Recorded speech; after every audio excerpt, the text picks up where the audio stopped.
Olá, cursistas! Estamos aqui novamente para a nossa segunda aula. Agora abordaremos sobre os temas política, planejamento e legislação educacional, planejamento escolar e ética e transparência no serviço público. Começaremos a nossa aula com o assunto política, planejamento e legislação educacional. É notório que as mudanças têm apresentado novas demandas para o papel da escola e dos profissionais de educação. Essas mudanças revelam que a administração da educação deve considerar, ao mesmo tempo, as realidades globais e locais por meio do planejamento de ações voltadas para a emancipação dos indivíduos e para uma escola cidadã.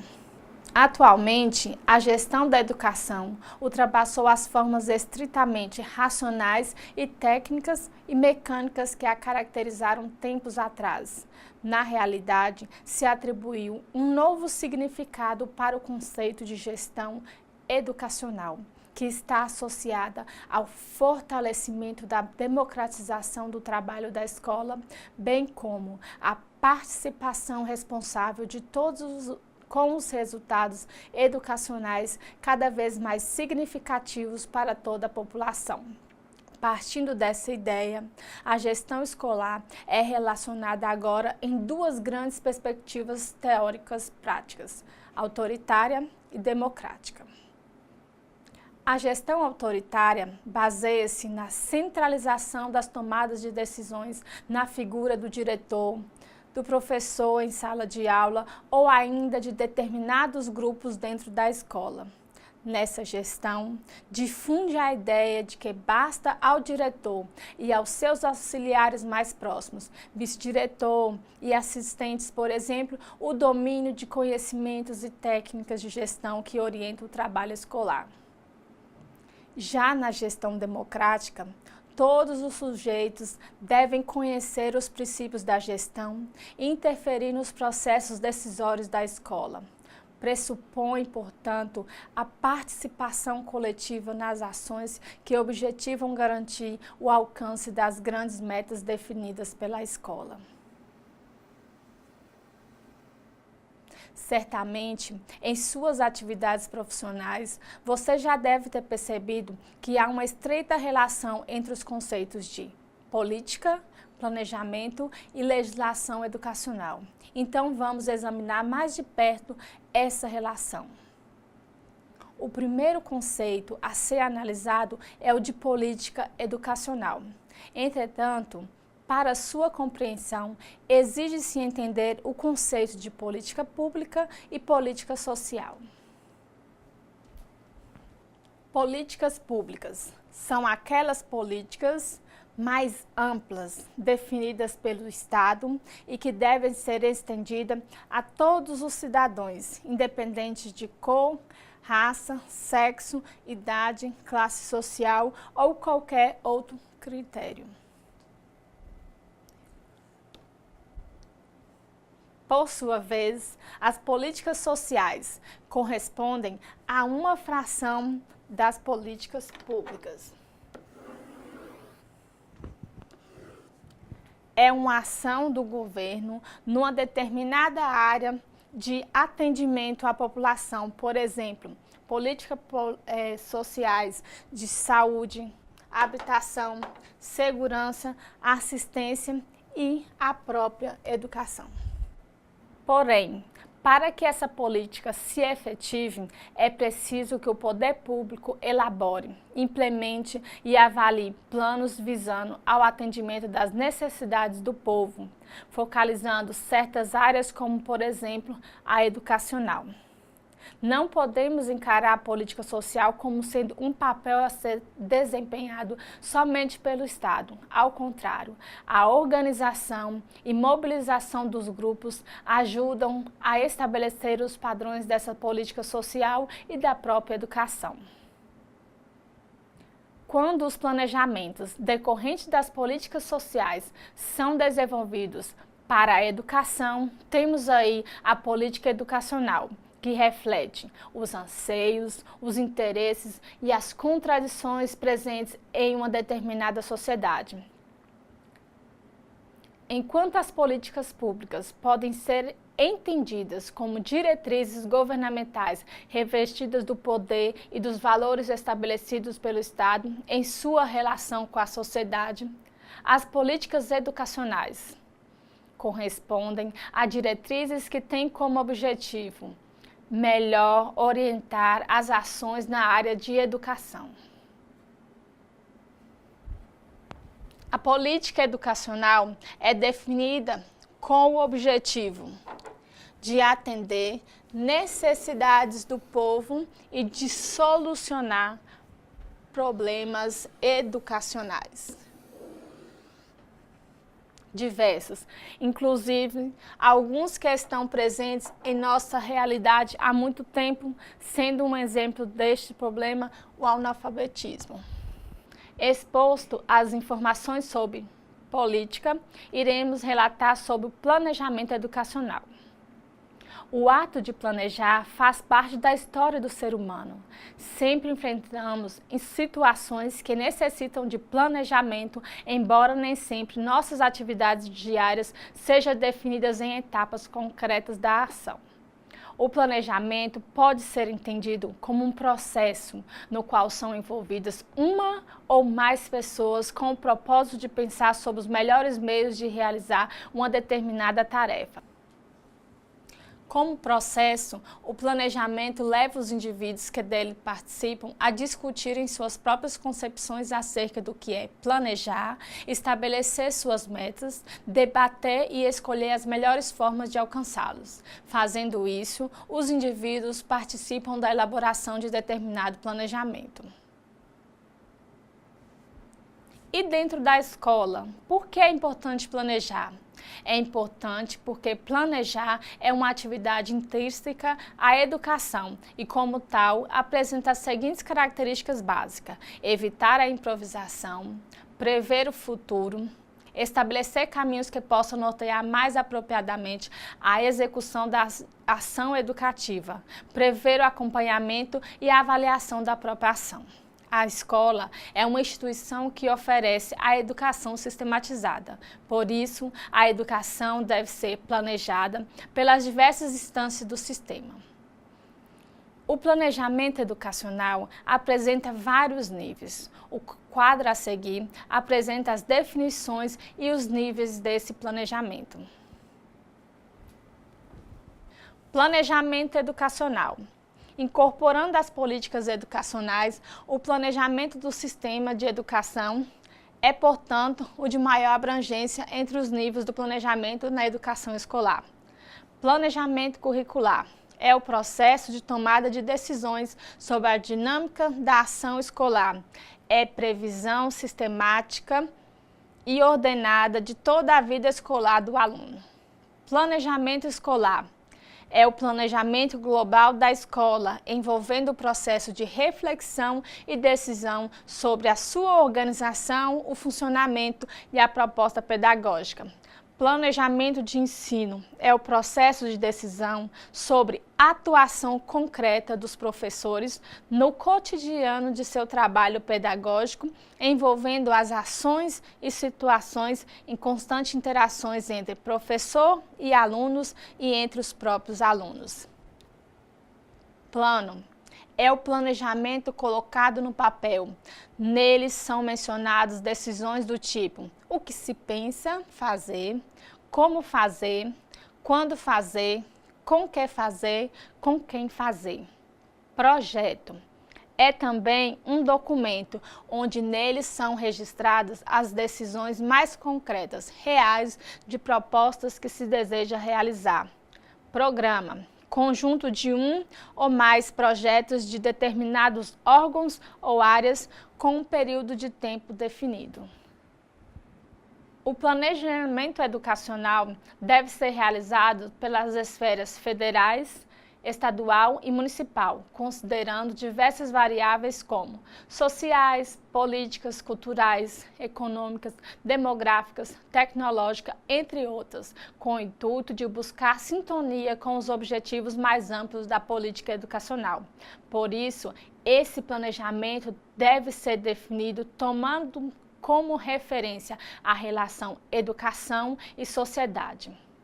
É notório que todo processo de planejamento implica escolhas e decisões que, por sua vez, estão vinculados a um sistema de valores, princípios e padrões tomados como referência para dar sentido às ações. No caso do planejamento educacional, trata-se de um instrumento de implantação das políticas estabelecidas com foco no processo de reflexão e de tomada de decisões sobre a ação humana.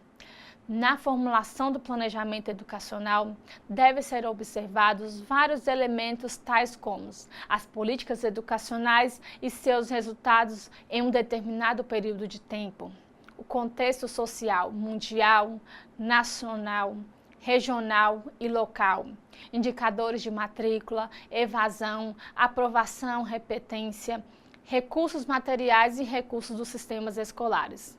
Para vocês, cursistas, que atuam na escola, é de fundamental importância a compreensão das relações existentes entre a formulação de políticas públicas para a educação e o planejamento educacional. Na realização de um bom planejamento, devemos observar as seguintes características. O planejamento deve ter participação. Quanto mais pessoas estiverem envolvidas no processo, maiores serão as chances de um planejamento ser bem executado e de se encontrarem saídas para as dificuldades. Ter objetividade.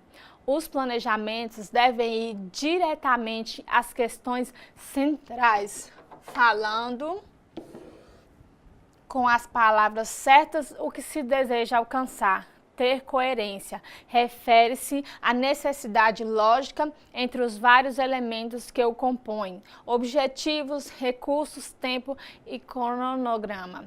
Execuibilidade. O planejamento deve apresentar condições possíveis para a sua realização. Flexibilidade. Quer dizer que o planejamento deve apresentar facilidade e possibilidade de ser modificado para atender situações não previstas. Tem que ter continuidade. Todas as atividades e ações previstas devem estar integradas do começo ao fim, possibilitando a percepção clara de sequência entre elas. Contextualização. O planejamento precisa estar adequado aos desafios e demandas do contexto social em que está inserido. Clareza. A linguagem utilizada deve ser simples e clara para não causar dupla interpretação. Como atividade presente na vida humana e, sem dúvida, na educação, o planejamento possui grande importância por várias razões, como, por exemplo, ajuda a evitar que os profissionais envolvidos nas ações da escola caiam na improvisação de suas práticas. Aponta alternativas capazes de orientar da maneira mais apropriada possível a realização do trabalho escolar. Contribui para prever estratégias de acompanhamento das ações definidas visando ao alcance de determinados objetivos e a avaliação dessas mesmas ações. E aí? Qual é a relação entre política, planejamento com a legislação educacional? A política educacional brasileira é a operacionalização da legislação educacional, que são diretrizes, normas e leis, e, simultaneamente, a política orienta a formulação das leis educacionais brasileiras. E, por sua vez, o planejamento é a prática que se caracteriza como instrumento de implantação das políticas educacionais estabelecidas. São os mecanismos técnicos operacionais que transformam diretrizes, objetivos e orientações gerais em planos, programas e projetos para orientar, conduzir e avaliar a execução das atividades e tarefas educacionais. O reconhecimento da educação como um direito não foi algo meramente concedido ao povo, mas, sobretudo, é produto de lutas, debate e mobilização na sociedade brasileira. Os resultados dessas lutas, ainda que algumas vezes parciais, vêm sendo assegurados pela legislação educacional brasileira em seus mais variados níveis de definição e aplicação. É importante de se conhecer a legislação educacional vigente no Brasil, porque é nela que estão definidas as diretrizes consideradas fundamentais para a educação do nosso povo. A legislação educacional constitui importante referência para garantir a realização do trabalho escolar de maneira organizada, bem como de maneira democrática, na medida em que permite que todos sejam tratados em condições de igualdade. É importante ressaltar que as políticas educacionais e o planejamento educacional se traduzem em ações concretas no cotidiano da escola, revelando que toda escola deve buscar formas de tornar concretas as intencionalidades dessa mesma política.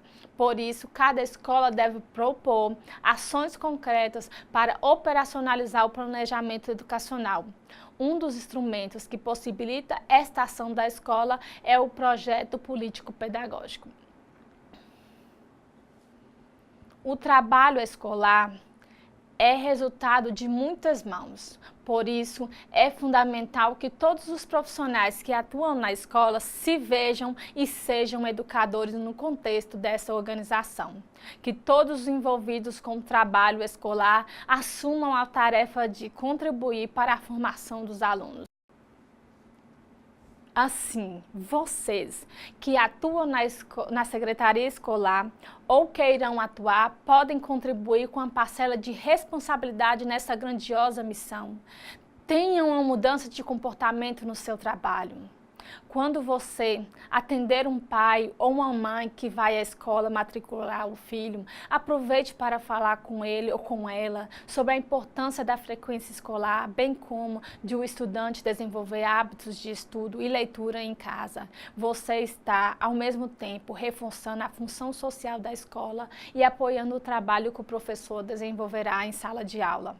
Ressalte para os pais ou responsável pelos alunos que a escola possui um regimento e um projeto pedagógico próprio, cuja elaboração conta com a participação inclusive dos pais, estará mostrando para a comunidade a importância desta no planejamento do próprio trabalho escolar.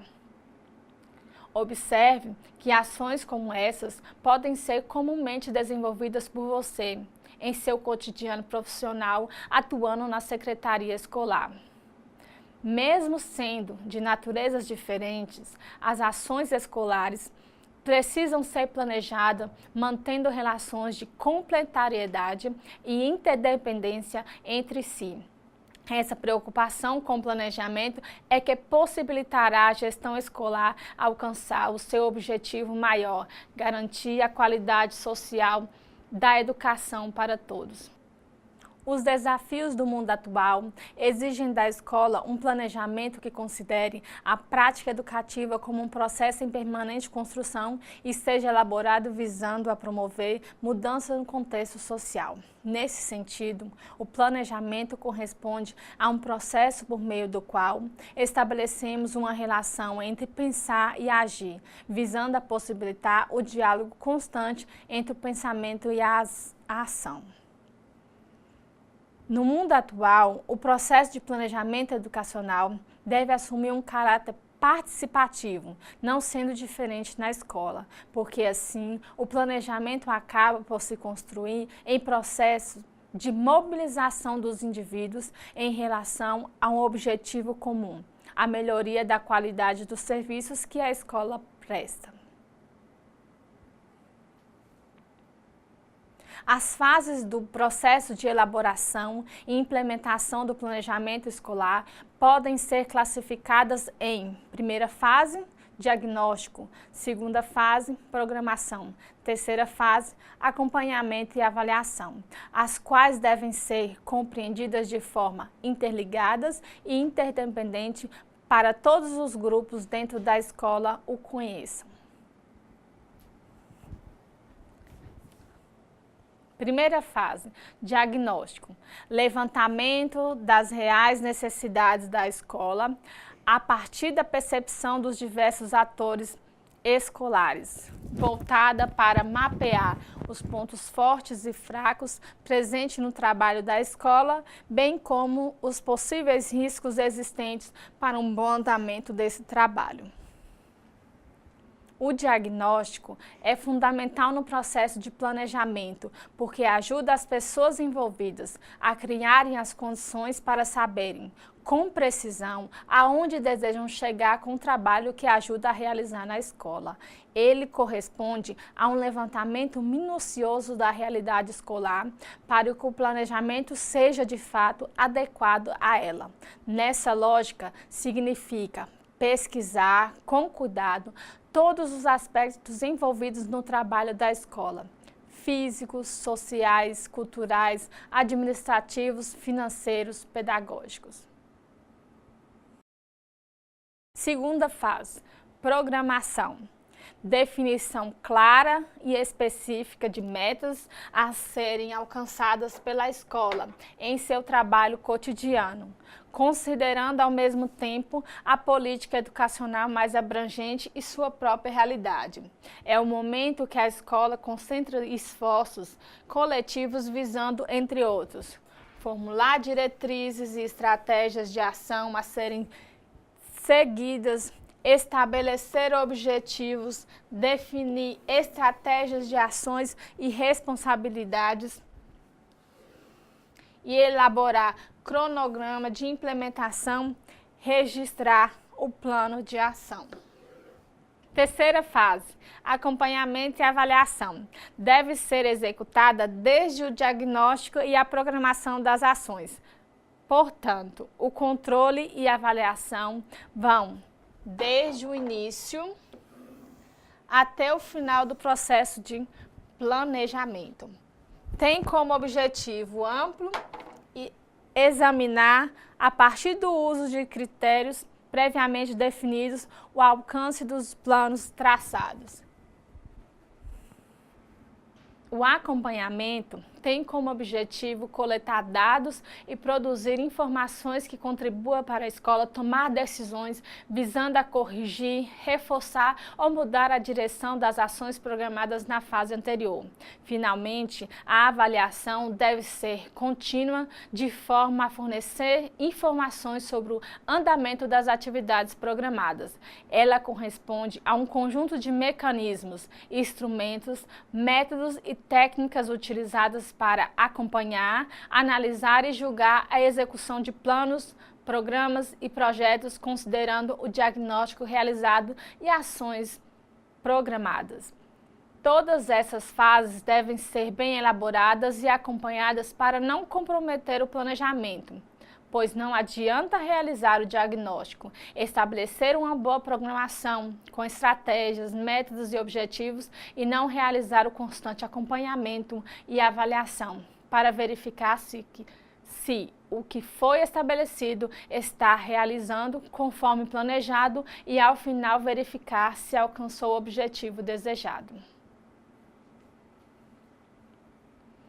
Ainda dentro da organização do trabalho da escola, surge outro conceito, o de plano. Dizemos que o plano é o produto final, concreto, do planejamento.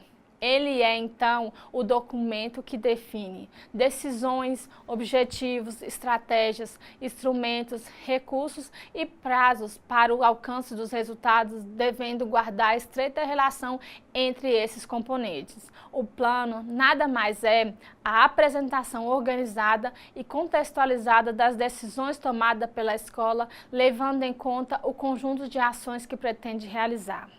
O planejamento do trabalho da escola deve ocorrer, de fato, na perspectiva do coletivo, mesmo que trabalhar coletivamente seja bastante difícil. Mas temos a convicção também de que este é o caminho para planejar o trabalho de uma escola de fato democrática. Afinal, planejar coletivamente é um grande passo no sucesso do planejamento e isso, com certeza, nos faz crescer muito mais. Chegamos ao último conteúdo da nossa disciplina, Ética e Transparência no Serviço Público, compromisso de todos na construção da cidadania. A reflexão acerca desta questão leva ao reconhecimento de que a própria escola, ao planejar, executar e avaliar o seu trabalho de forma participativa e democrática, acaba por valorizar a ética, à medida que se propõe a fazer isso de forma transparente. Neste mundo, repleto de grandes e rápidas transformações, a ética é um dos maiores desafios hoje enfrentados pelas organizações frente a um mundo que passa por constantes e grandes mudanças. Por isso, a reflexão ética deve estar presente em todas as organizações sociais, particularmente na escola. Mas o que podemos entender sobre ética? A palavra ética, que quer dizer modo de ser ou maneira como o indivíduo organiza sua própria vida na sociedade. A ética pode ser concebida também como um padrão de comportamento orientado pelos valores e princípios morais e da dignidade humana. Segundo o autor Walls, a ética é um elemento presente em toda conduta humana. Por isso, podemos dizer que todo homem possui certo senso ético que permanentemente o leva a avaliar e julgar suas próprias ações, visando a identificar se elas são, por exemplo, certas ou erradas, justas ou injustas. Nessa lógica, ela é uma reflexão crítica sobre a moralidade da conduta humana na sociedade. Sem dúvida, a ética é um conceito bastante discutido no mundo de hoje. Porém, sua compreensão exige o entendimento de um outro conceito estritamente relacionado a ele, o conceito de moral. Moral é um conjunto de regras, costumes, normas e valores que visa a regular as relações estabelecidas entre os indivíduos no âmbito de uma determinada comunidade social. A ética é a reflexão sobre o comportamento humano ou sobre o conjunto de normas morais que orientam ou deveria orientar a vida de uma sociedade. Por sua vez, a moral significa os valores ou normas práticas de convivência em um grupo social. Quando ressaltamos a ética no serviço público, estamos falando de uma conduta no âmbito dessa atividade que permita avaliar a atuação dos servidores a partir de determinados parâmetros que devem orientar o seu trabalho. Esses parâmetros precisam contribuir para garantir a todo cidadão que procura qualquer esfera da administração pública, seja federal, estadual ou municipal, ser bem atendido em suas expectativas e necessidades. A ética deve estar associada a padrões bem definidos de conduta, de conhecimento, tanto dos servidores quanto do cidadão comum que utiliza os serviços das organizações, por exemplo, da escola onde você atua. Os princípios que regem o serviço público estão fixados na Constituição Federal. Agora, analisaremos um pouco dos princípios constitucionais que devem orientar a conduta ética da administração pública no Brasil, sendo eles legalidade, impessoalidade, moralidade e publicidade. Princípios constitucionais. Legalidade implica o reconhecimento da lei como uma das mais importantes condições para assegurar a vida em comum. Na verdade, o próprio serviço público é o responsável por traduzir uma boa parte do sistema público de regras em ações. O agente público deve agir em conformidade com a lei. Impessoalidade revela de maneira mais clara o caráter público do serviço público, fazendo com que, na administração pública, sejam evitadas condutas associadas a preferências, privilégios e ou diferenças. O princípio da impessoalidade pressupõe os seguintes aspectos: a capacidade de os indivíduos fazerem a diferença entre o que é público e o que é privado, o interesse público em detrimento de interesses particulares. Todos são iguais por possuir o mesmo valor como pessoas diante um dos outros. Todos devem receber, como princípio, o mesmo tratamento no âmbito do serviço público. Quanto mais impessoalidade nas organizações públicas, mais se promove a igualdade entre os indivíduos. Moralidade. Garante a ideia de que conduta ética dos servidores públicos não pode ser contrária aos padrões éticos definidos de forma mais geral pela sociedade em sua totalidade. Quando não levada em consideração, ocorre a violação dos direitos do cidadão, bem como o comprometimento dos bons costumes e valores em uma determinada sociedade. Publicidade. Este valor está estreitamente relacionado ao aspecto público da administração pública e a ele associam-se importantes ideias como, por exemplo, a transparência e a necessidade de prestar contas diante do público. Observe que são os princípios constitucionais que asseguram ao cidadão não haver espaço para abuso da autoridade. Assim, quando esses valores são vividos no setor público, redimensiona-se a cidadania. O reconhecimento desses princípios pela população pode ampliar a participação do cidadão em decisões que, mesmo externas à escola, podem influenciar o trabalho que ela desenvolve e do qual você, por exemplo, participa. Por outro lado, é importante chamar a atenção para o fato de que, quando os referidos princípios não são seguidos, visando assegurar a necessária transparência no serviço público, podem aparecer sérios desvios de conduta neste espaço, como, por exemplo, o que se convencionou chamar de corrupção. Ainda no contexto da administração pública, também tem outro conceito muito importante, o de responsabilidade.